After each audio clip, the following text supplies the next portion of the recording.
शिक्षकों के लिए आयोजित होने वाली सक्षमता परीक्षा 2024, इसके लिए हम लोग लेकर आए हैं आप लोगों के लिए सामान्य अध्ययन के वैसे सवाल जो आने वाले दिनों में निश्चित रूप से सवाल एग्जाम में छपने वाले हैं। इसमें हम लोग NCERT और SCERT का निचोड़ भी आप लोगों के सामने लाए हैं, तो अंत तक बने रहिएगा और आने वाले एग्ज़ाम में यहाँ से सवाल निश्चित रूप से देखने के लिए मिल सकता है। तो शुरू करते अंत तक बने रहिएगा। देखिए सवाल क्वेश्चन नंबर 26 से देखेंगे, 26 से लेके 50 तक आएगा आप लोगों के लिए सवाल। पहले क्वेश्चन नंबर 26 देख लेते हैं। 26 में है, जैनियों का पवित्र स्थान श्रवणबेलगोला कर्नाटक के किस जिले में स्थित है?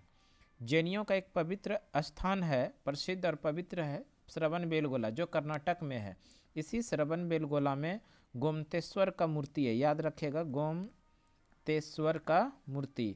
और माना जाता है ये गोमतेश्वर का मूर्ति गोमतेश्वर जो थे जैन धर्म से संबंधित है, इनके बाजुओं में 200 हाथियों का बल था, ऐसा माना जाता है जैन धर्म के अनुसार। श्रवणबेलगोला कर्नाटक के किस जिले में? इस प्रश्न का जो सही आंसर होगा हसन जिला। हसन जिला ऑप्शन नंबर बी में है। Option number B is the correct answer. Next सवाल है क्वेश्चन नंबर 27। महात्मा गांधी द्वारा शुरू किया गया पहला राष्ट्रव्यापी सत्याग्रह किसके विरोध में किया था? गांधी जी द्वारा भारत में किया गया प्रमुख राष्ट्रव्यापी सत्याग्रह जो था रॉलेट एक्ट के विरोध में। रॉलेट एक्ट याद रखिएगा भारत में कब आया था? 1919 में रॉलेट एक्ट आया था। इसी रॉलेट एक्ट को भारत में काला कानून, याद रखिएगा, काला कानून के नाम से भी जानते हैं। काला कानून, या इसी को कहा जाता है नो अपील नो दलील नो वकील का कानून। इस रॉलेट एक्ट के विरोध में गांधी के द्वारा जो सत्याग्रह शुरू किया गया था, उस सत्याग्रह का नाम है रॉलेट सत्याग्रह। गांधी के द्वारा कौन सा सत्याग्रह शुरू किया गया था? रॉलेट सत्याग्रह। और गांधी ने इस रॉलेट सत्याग्रह की शुरुआत 6 अप्रैल 1919 ईस्वी को किया था।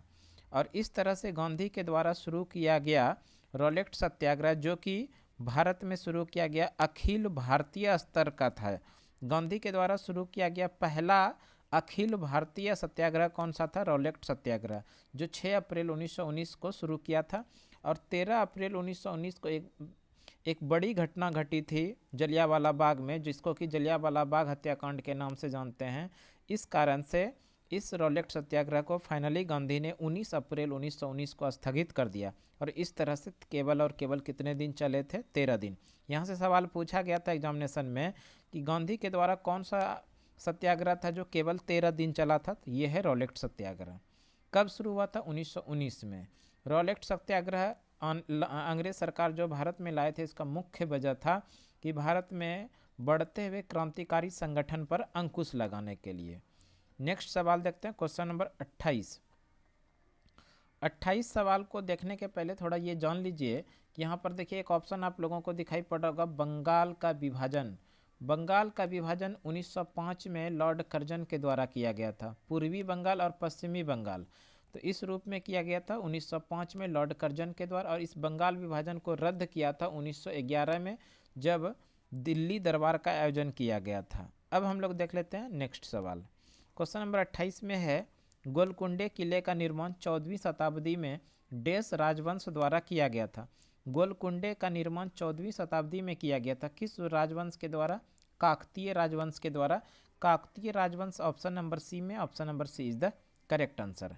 नेक्स्ट सवाल है क्वेश्चन नंबर 29। 29 सवाल में देखिए दिया गया है, निम्नलिखित में से कौन सा कथन एंजियोस्पर्म के बारे में सही नहीं है? निम्नलिखित में कौन सा कथन एंजियोस्पर्म के बारे में सही नहीं है? तो कोनीफर्स, साइकेड्स और सिनकंगो एंजियोस्पर्म का उदाहरण है। ये सब एंजियोस्पर्म का उदाहरण नहीं है। तो ये कथन क्या हो गया? गलत हो गया। तो पूछ क्या रहा था? इनमें से कौन सा कथन सही नहीं है? तो यही कथन ऑप्शन नंबर ए क्या है? सही नहीं है। नेक्स्ट सवाल देखिए क्वेश्चन नंबर 30 नंबर में है। क्वेश्चन नंबर 30 में, तैमूर ने किसके शासनकाल के दौरान भारत पर आक्रमण किया था?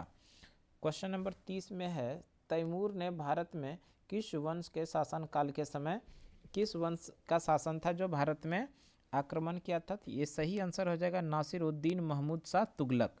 और ये भी याद रखिएगा, भारत में तैमूर ने आक्रमण जो किया था कब? 1398 में।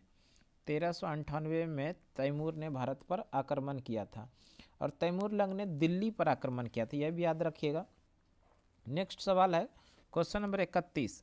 गीता गोपीनाथ किस संस्था के प्रमुख अर्थशास्त्री के पद पर काबिज होने वाली पहली महिला बनी? गीता गोपीनाथ किस संस्था के मुख्य अर्थशास्त्री के पद पर काबिज होने वाली पहली महिला बनी? इस प्रश्न का जो सही आंसर होगा अंतर्राष्ट्रीय मुद्रा कोष। अंतर्राष्ट्रीय मुद्रा कोष की बनने वाली पहली भारतीय महिला अध्यक्ष कौन थी? तो वो थी गीता गोपीनाथ। अंतर्राष्ट्रीय मुद्रा कोष के बारे में हम लोग बात करें, IMF इसी का नाम है इंटरनेशनल मॉनेटरी फंड। इन अंतर्राष्ट्रीय मुद्रा कोष इसकी स्थापना 1945 में हुई थी। अंतर्राष्ट्रीय मुद्रा कोष की स्थापना 1945 में। और कहाँ पर इसका हेडक्वार्टर है? तो हेडक्वार्टर भी जान लीजिए, इसका हेडक्वार्टर रोम में है और ये रोम ये इटली की राजधानी है। किस नदी के किनारे? ये भी कभी कभी देखा गया, टाइबर नदी के किनारे है ये। टाइबर नदी के किनारे है ये रोम। रोम इटली की राजधानी है, यहीं पर IMF यानी इंटरनेशनल मॉनेटरी फंड का हेडक्वार्टर है। स्थापना 1945 में हुई थी और इसी IMF की बनने वाली पहली भारतीय महिला अर्थशास्त्री थी गीता गोपीनाथ। नेक्स्ट सवाल है क्वेश्चन नंबर 32। भारत सरकार समय समय पर कृषि उपज न्यूनतम समर्थन मूल्य यानी MSP जारी करती है। MSP का पूर्ण रूप क्या है? बेहतरीन सवाल है। इस MSP का जो पूर्ण रूप होगा वो होगा minimum support price. Minimum support price देखिए ऑप्शन नंबर बी में है, option number B is the correct answer. Next सवाल है क्वेश्चन नंबर 33।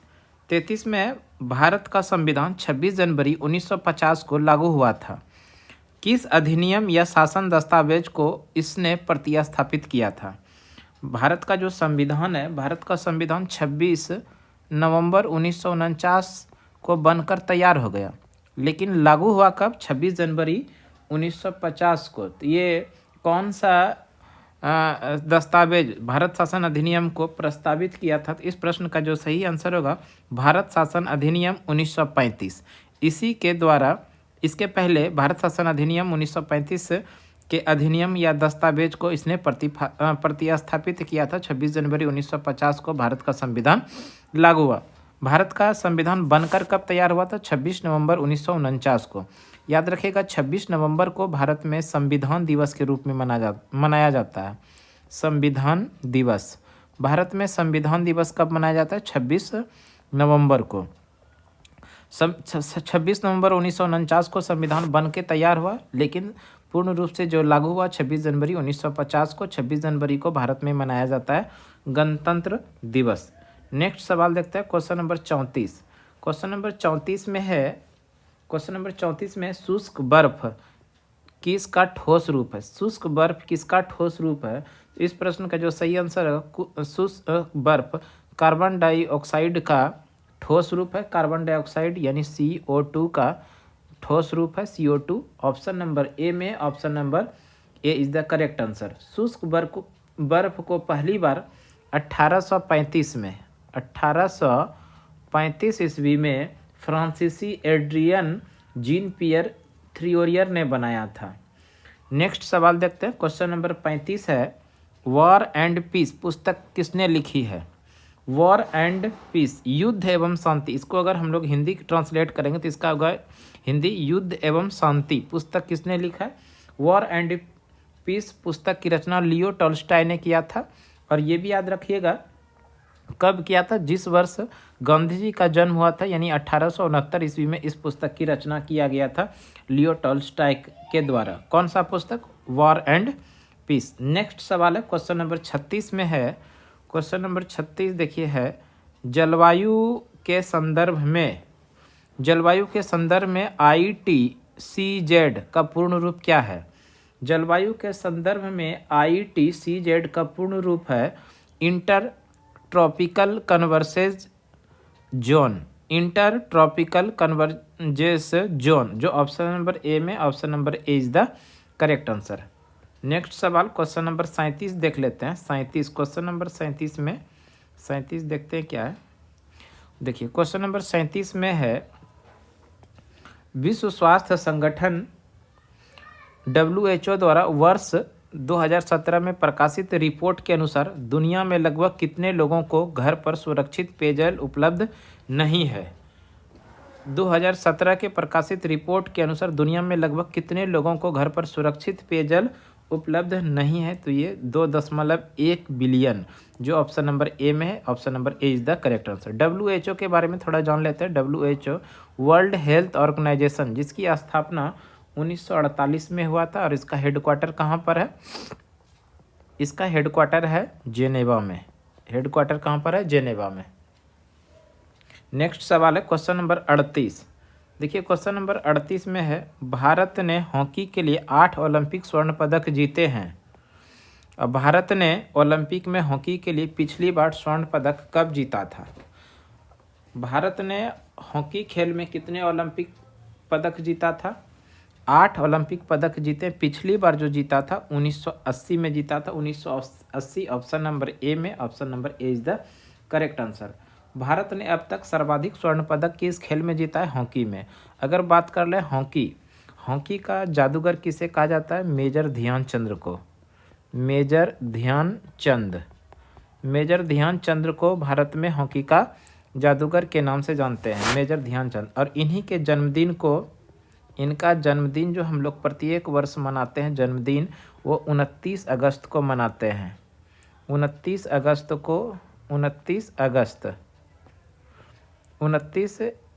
अगस्त को भारत में राष्ट्रीय खेल दिवस के रूप में भी मनाया जाता है। ये भी याद रखिएगा, राष्ट्रीय खेल दिवस प्रत्येक वर्ष 29 अगस्त को मनाया जाता है। किनका जन्मदिन? मेजर ध्यानचंद, हॉकी का जादूगर के नाम से इनको जानते हैं। नेक्स्ट सवाल देखते हैं क्वेश्चन नंबर 39। क्वेश्चन नंबर 39 में है, भारतीय एथलीट दूती चंद निम्नलिखित में किस खेल से जुड़ी है? भारत की एथलीट है दूती चंद, जो तेज दौड़ स्प्रिंटिंग से संबंधित है। Option number D is the correct answer. Question number 40 है। क्वेश्चन नंबर 40 देखिए, 40 में जो दिया गया है, निम्नलिखित में से कौन सा घरेलू हिंसा से महिलाओं की सुरक्षा अधिनियम 2005 के बारे में सही नहीं है? कौन सा कथन सही नहीं है? तो इस प्रश्न का जो सही आंसर होगा, यह घर के वयस्क पुरुष सदस्य द्वारा चोट या नुकसान की धमकी के सामने में लागू होता है। ये तो सही है, जबकि पूछा है सही नहीं है। डोमेस्टिक शब्द में वे सभी महिलाएं शामिल हैं जो आरोपी पुरुष सदस्य के साथ एक साक्षा घर में रहती है या रह रही है। ये भी सही है। चोट शारीरिक, भावात्मक या आर्थिक हो सकती है, ये भी सही है। यह कार्यस्थल पर की गई हिंसा पर भी लागू होता है। ये जो ऑप्शन नंबर डी है, ये ऑप्शन नंबर डी उपयुक्त प्रश्न के हिसाब से ये कथन सही नहीं है, इसलिए option number D is the correct answer. और ये भी याद रखिएगा, घरेलू हिंसा अधिनियम 2005 ये कब लागू हुआ? ये लागू हुआ था 26 अक्टूबर 2006 को। ये लागू कब हुआ? 26 अक्टूबर 2006 ईस्वी को ये लागू हुआ था। नेक्स्ट सवाल देख लेते हैं क्वेश्चन नंबर 41 से। देखिए क्वेश्चन नंबर 41 में है, क्वेश्चन नंबर 41 में है, कुचिपुड़ी की उत्पत्ति किस राज्य से हुई है? कुचिपुड़ी की उत्पत्ति किस राज्य से हुई है? कुचिपुड़ी की उत्पत्ति हुई आंध्र प्रदेश से। Andhra Pradesh option number C में है। Option number C is the correct answer. और कुचिपुड़ी जो है ये आंध्र प्रदेश का शास्त्रीय नृत्य है, याद रखिएगा, क्लासिकल ये डांस है। कहाँ का? तो आंध्र प्रदेश का। नेक्स्ट सवाल है क्वेश्चन नंबर 42। एसिड और क्षारकों का एक विशेष गुण एक दूसरे के गुणों को डैश की उनकी क्षमता है। तो इस प्रश्न का जो सही आंसर होगा, निष्प्रभावित करने की एक क्षमता है, निष्प्रभावित। देखिए ऑप्शन नंबर सी में है। Option number C is the correct answer. Question number 43 में है, 2022 फीफा विश्व कप के लिए मेजबान देश कौन सा देश है? यानी कि 2022 में फीफा विश्व कप का आयोजन किस देश में किया गया? तो इस प्रश्न का जो सही आंसर होगा वो कतर में किया गया। कतर की राजधानी दोहा, वहाँ पर किया गया 2022 में फीफा विश्व cup. Option number D is the correct answer. Next सवाल है क्वेश्चन नंबर 44 है, निम्नलिखित में कौन सा भू संरक्षण का तरीका नहीं है? भू संरक्षण का तरीका नहीं है अपक्षय जो है एक प्रकार का, वो भू संरक्षण का तरीका नहीं है। Option number B is the correct answer. Question number 45 में है, संसद के पास भारत के संविधान के प्रावधानों में संशोधन करने की शक्तियां हैं। संविधान का कौन सा अनुच्छेद संसद को यह शक्ति प्रदान करता है? यानी कि कहने का मतलब आसान सवाल है कि भारत के संविधान में संशोधन करने का जो अनुमति वो संसद को है, लेकिन किस अनुच्छेद के द्वारा संसद संविधान के अनुच्छेद के द्वारा संशोधन कर सकता है? तो अनुच्छेद नंबर 368। तो option number C is the correct answer. और याद रखिएगा, भारतीय संविधान में संशोधन करने का जो प्रावधान है ये कहाँ से लिया गया है? तो दक्षिण अफ्रीका से। किस देश के संविधान से भारत में, दक्षिण अफ्रीका के संविधान से भारत में संविधान में संशोधन करने की प्रक्रिया लिया गया है। क्वेश्चन नंबर 46 है कि 2018 के बजट के अनुसार भारत के राष्ट्रपति का मासिक वेतन क्या है? तो 2018 के बजट के अनुसार राष्ट्रपति के मासिक वेतन जो है वो है 5 लाख। कितना है? तो 5 लाख। देखिए ऑप्शन नंबर सी में, option number C is the correct answer. Next सवाल है क्वेश्चन नंबर 47 क्या है? झूम कृषि को अन्य प्रकार से भी जाना जाता है। झूम जो एक कृषि का प्रकार है उसको किस और नाम से जाना जाता है? शिफ्टिंग खेती। उसको शिफ्टिंग खेती के नाम से भी जाना जाता है। Option number A is the correct answer. Next सवाल है क्वेश्चन नंबर 48। देखिए 48 नंबर सवाल जो है उसको देख लेते हैं। 48 नंबर सवाल में है, सिंधु घाटी सभ्यता के बारे में निम्नलिखित में कौन सा कथन सही नहीं है? सिंधु घाटी से संबंधित ये सवाल है, कथन सही नहीं है। ये पूछा गया है, यह एक शहरी सभ्यता थी जहां लोग सुनियोजित कस्बों में रहते थे। ये तो सही है। घर पक्की हुई ईंटों के बने हुए थे, ये भी सही है। यह वर्तमान पाकिस्तान और पश्चिमी भारत में लगभग 2500 ईसा पूर्व से पुष्पित पल्लवित हुआ, ये भी सही है। पशु का मांस प्रमुख भोजन था, ये गलत है। तो इसके अकॉर्डिंग सवाल में पूछा गया कौन सा कथन सही नहीं? तो option number D is the correct answer, ये सही नहीं है। क्वेश्चन नंबर 49 में है, केंद्रीय बजट से पहले आर्थिक सर्वेक्षण आमतौर पर प्रस्तुत किया जाता है कितने दिन पहले? तो इस सवाल का जो सही आंसर होगा 1 दिन पहले। केंद्रीय बजट 1 फरवरी को लगभग पेश किया जाता है और भारत के जो वित्त मंत्री होते हैं उन्हीं के द्वारा पेश किया जाता है। 1 फरवरी 2024 में जो भारत के बजट प्रस्तुत किया वो निर्मला सीतारमन के द्वारा बजट प्रस्तुत किया गया। तो बजट प्रस्तुत से 1 दिन पहले आर्थिक सर्वेक्षण आमतौर पर प्रस्तुत किया जाता है कितने दिन पहले? 1 दिन पहले। तो option number B is the correct answer. Next सवाल देख लेते हैं क्वेश्चन नंबर 50। क्वेश्चन नंबर 50 में है, स्वच्छ भारत अभियान भारत सरकार द्वारा किसकी जयंती पर शुरू किया गया था?